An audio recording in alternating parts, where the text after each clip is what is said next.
I've been online for a long time. I was here to see S Cascade drop and entirely break new grounds, the Mishapocalypse take over, and was even around when those first YouTube channel 666 videos came out. All of that to say, I'm old?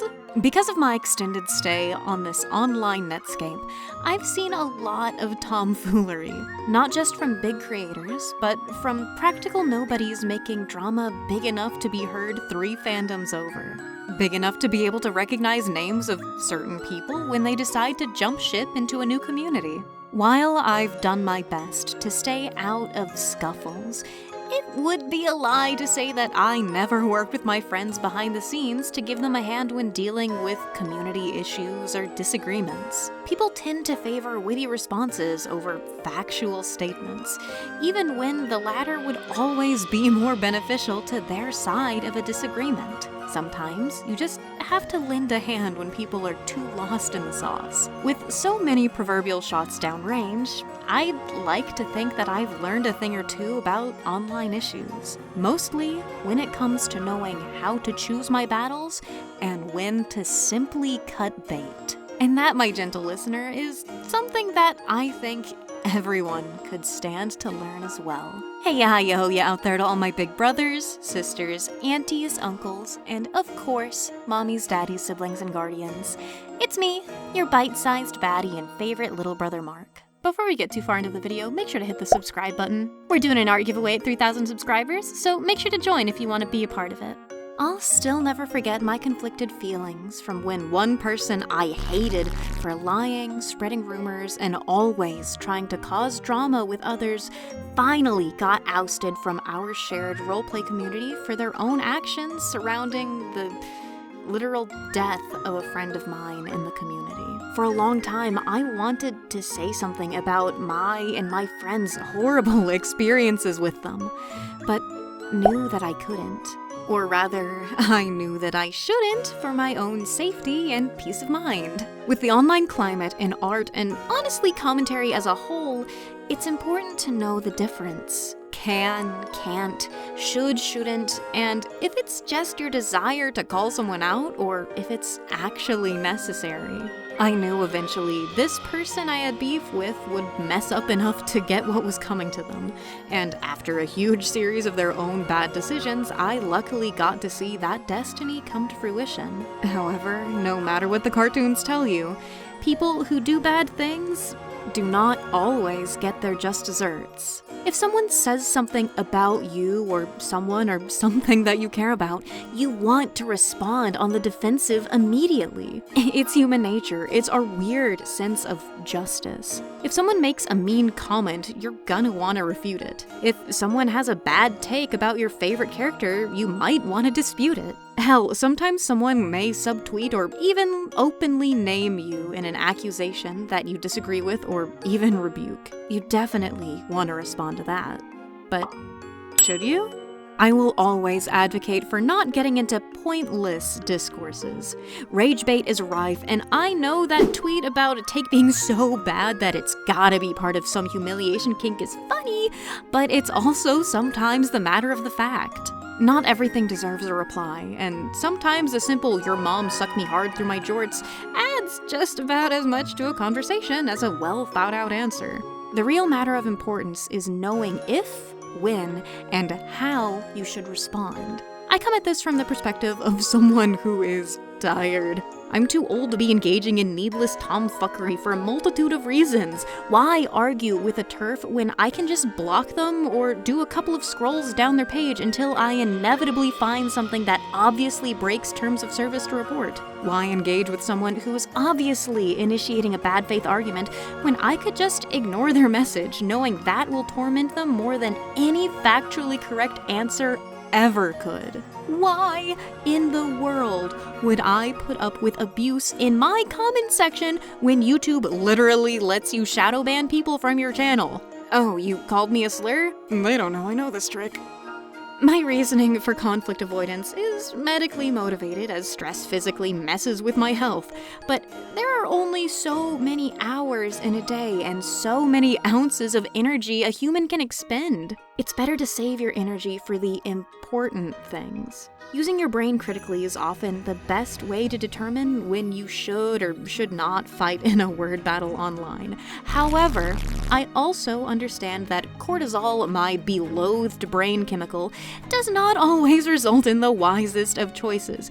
And when one feels attacked, the rush of testosterone every sex gets can cloud your judgment. I've been there, believe me. So, if you can't think critically in that moment, what should you do? What's best is to take at least an hour to think on if you should engage. And of course, to keep Golden Sonic's words of wisdom in mind. Never trust how you feel past 9 p.m. If an online argument feels like the end of the world, but it's also past your bedtime, sleep on it before responding.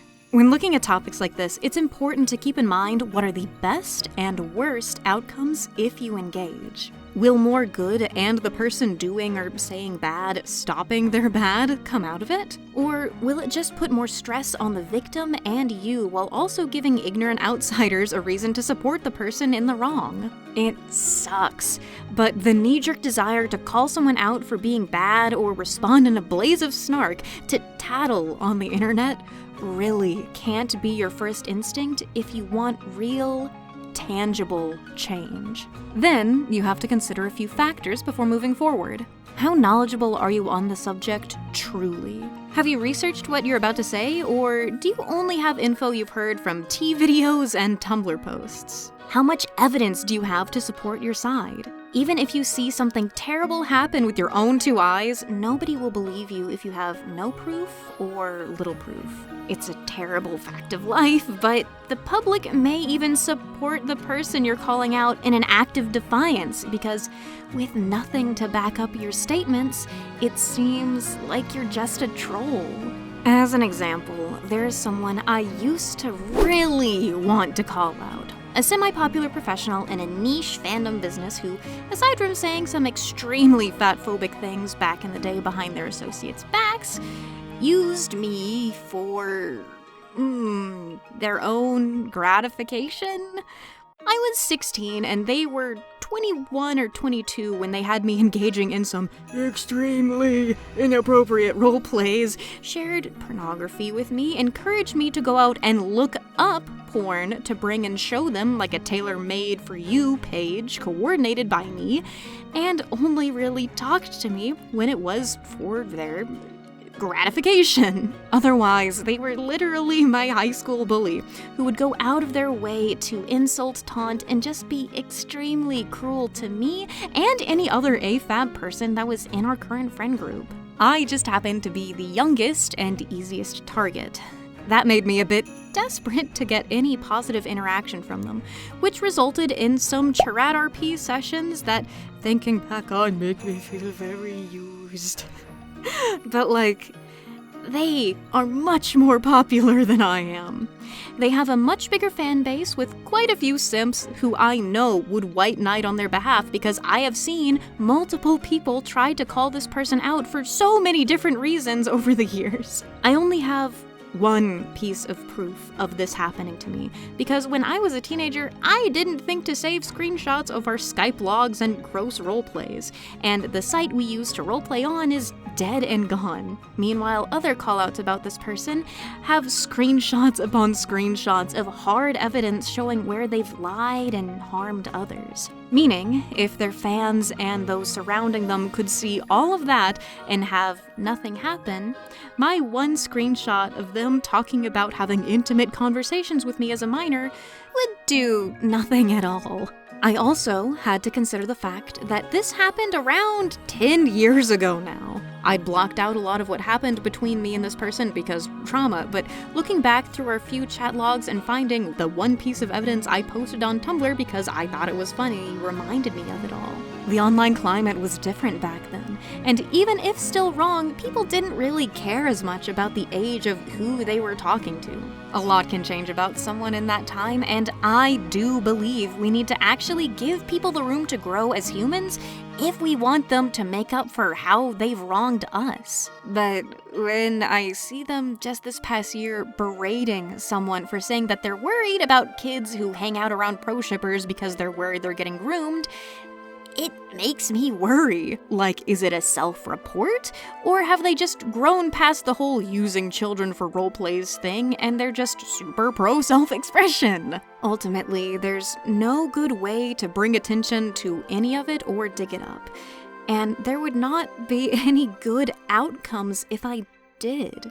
I would just draw attention to this person, likely garner sympathy for them for being called out either falsely, even though we both know this happened, or be ridiculed for bringing up behavior from 10 years ago that has no bearing on today's reality, and cause myself stress that would have little to no payoff. They most certainly would not face repercussions, and I would more likely be the one facing backlash. Some may say that it's my duty, as someone hurt by this person, to put my reputation and life on the line to call out their past behavior. But no victim is their abuser's keeper. The blame of someone being abused is always on the abuser. It's not your fault if someone hurts others just because you're unable to bring your personal experiences to light for one reason or another. The best you can do is report abuse to the proper authorities, which is my current go-to for when I witness truly disturbing behavior online or in my everyday life. So, it has to just be let go, for my own sake and mental well-being. You additionally have to consider your own desires when getting into online disagreements just as much as your supposed opponents. Do you want changed behavior? Do you want their life ruined? It takes a lot of introspection to fully realize your true desires and not just what you think you should want. Once you find that desired result, you need to seriously weigh what the realistic best and worst outcome of an altercation like that is, while erring on the side of the pessimistic. There is no room for pie-in-the-sky idealism of how people may react or how the internet at large's moral compass will point. Just weighing if it's worth potentially blowing up your life and platform for something, or just letting it go. Also, you of course should first decide if your issue or discourse is one you can have privately. I will always advocate for talking like grown adults before going scorched earth. Some things are just a misunderstanding, some things are a case of someone being committed to misunderstanding and misrepresenting you. In the end, a conversation is the very best way to figure out what's going on. You should never ascribe malice to what could be ignorance, and you never want to put someone in a position where their first instinct is to be defensive instead of possibly receptive to new information. Friendship problems, business issues, someone sharing or spreading harmful rhetoric, and pretty much everything should first be broached in DMs from a place of genuine hope for better. Taking this approach, I've had so many lovely interactions with people who I will fully admit I believed were being bigoted or jackwagons. A lot of us are tired and have seen the same issues and bad faith talking points brought up countless times. But so often, in responding to messages I assumed were bad faith with kindness and a desire to share knowledge, I've found out that most of the time, people really are just ignorant. Not mean, just unknowing. Though, as I said, I know a lot of us are tired and don't have the energy to keep having the same conversations and explanations over and over and over again. And for some, it can be hard to suss out someone playing ignorant to mess with you or someone being truly unknowing. If you find yourself in this state, I'll reiterate that there is never any shame in disengaging, and the block button is free. Now, what about when an issue stretches beyond petty internet nonsense, and you're not the accuser of bad behavior, but instead the accused? To that, I say, do you know what the Barbra Streisand effect is? The Streisand effect is an unintended consequence of attempts to hide, remove, or censor information, where the effort instead increases public awareness of said information. The effect is named for American singer and actress Barbra Streisand, whose attorney attempted in 2003 to suppress the publication of a photograph showing her clifftop residence in Malibu, taken to document coastal erosion in California, which inadvertently drew far greater attention to the previously obscure photograph. The effect exemplifies psychological reactance, where the desire to hide information instead makes its propagation more likely. All issues and dramas brought into the public eye work in a similar way, and though slightly different, responding to online dramas is the exact same thing. If someone is erroneously accusing you outright of something heinous, like getting bad pics from kids, you definitely will have to respond in some way publicly. That sort of thing on the internet is treated as a guilty until proven innocent stance. Although that's something you may also need to get police and lawyers involved with. However, for pretty much everything else, I'd say you should really consider what the best case result of giving a response is and how to do it. If someone is just subtweeting you or vaguely talking about you, there is zero reason to counter that with a public response. If anything, it makes you seem unreasonable or unstable, like you're stalking socials for possible negative mentions of you. Even if it was 100% someone shit-talking you without naming names, it's way too easy to turn that into a, "Wow, I wasn't even talking about you. That is such a self-report situation." If someone says you're a meanie and your work sucks with cropped screenshots of public posts to do it, I'd say it's usually best to not even humor them with a reply. If someone is, I don't know, making content of you that through circumstances out of your control now makes you very uncomfortable, calling that person creating it out will only serve to draw attention to its existence and the fact that it messes with you, meaning anyone who wants to do you harm or just wants to be a troll can now do that exact same thing too. Not talking about it may feel too passive and bad, but there's a difference between giving up and deciding to not give others the ammunition to do you more harm. If someone is doing something specifically to get a reaction out of you, the best response that you can give is no response at all. That type usually gets bored when not given a response and is emboldened by each reply or acknowledgement of their existence anyway. If you're unsure about if the claims are valid or if they're BS, especially when they are in reference to your character or someone else's emotions, you can always discuss the situation with a trusted confidant. Not just a friend who will coddle you and take your side no matter what in a hug box, but someone who'll give you critique and even tell you when you're being dumb or when your choices were bad. Sometimes we do get caught up in our own heads and we can't see how chronically online we're being. Sometimes it truly is not that deep and does not need our energy and finite minutes on this earth. There's a saying to not argue with morons because they'll bring you down to their level and beat you with their superior experience. That feels like a big thing in the YouTube rantosphere. Everyone is constantly being brought down lower and lower and lower until they've reached a subterranean level. If you do need to make a response to any situation, make sure it's collected, thought out, concise, and most importantly, factual. Emotional language and snarky anecdotes muddle things and can be brought up as a way to discredit you and make you seem unable to view a situation with objectivity. If you need to refute or give something proper context when it's been removed, do so as to the point as you can. I know it seems like a race to get a response out if someone makes serious allegations, but that is your panicking monkey brain talking. Force the monkey to sit and breathe. Fight is a very good example of this. His situation was terrible, and the online shitstorm was immense, with people threatening their mutuals with a block if they didn't unfollow him, and asserting that there was no way he could respond in a way to disprove the claims. That all of the cropped messages shared in the document were damning without recourse, with some saying he should just delete his socials and apologize without another word.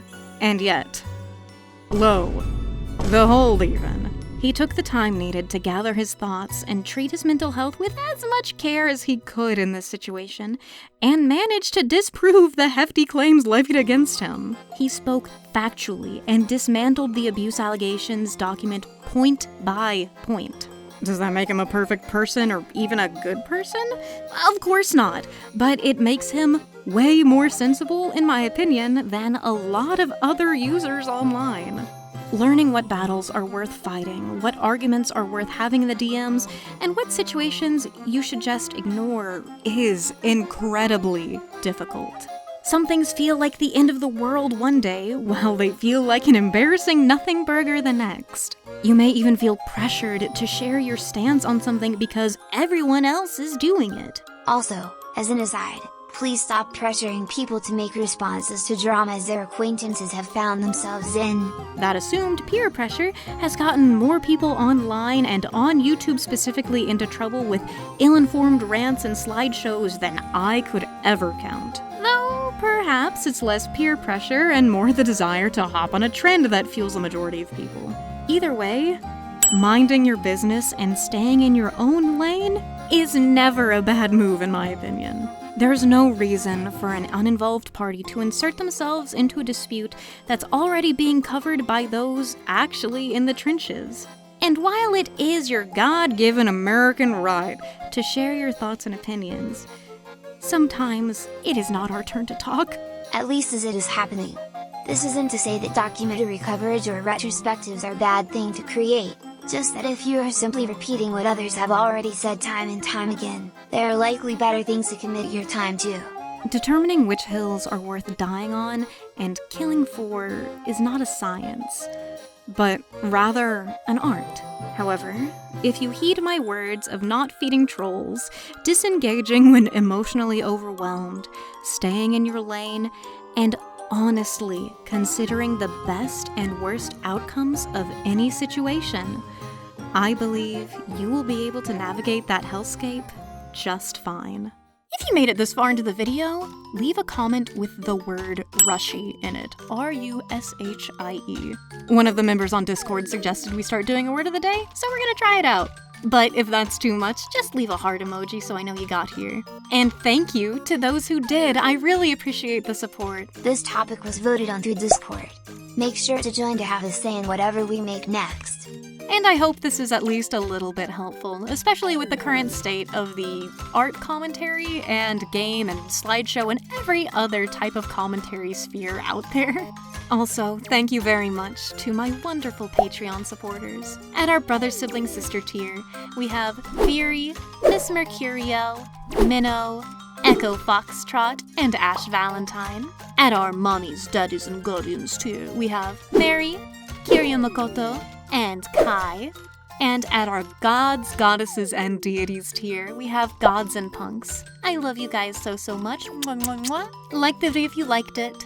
Subscribe, it really helps out the channel, and we're still doing that art giveaway at 3,000 subscribers. And I hope you have an absolutely scrabdangulous day. Bye-bye!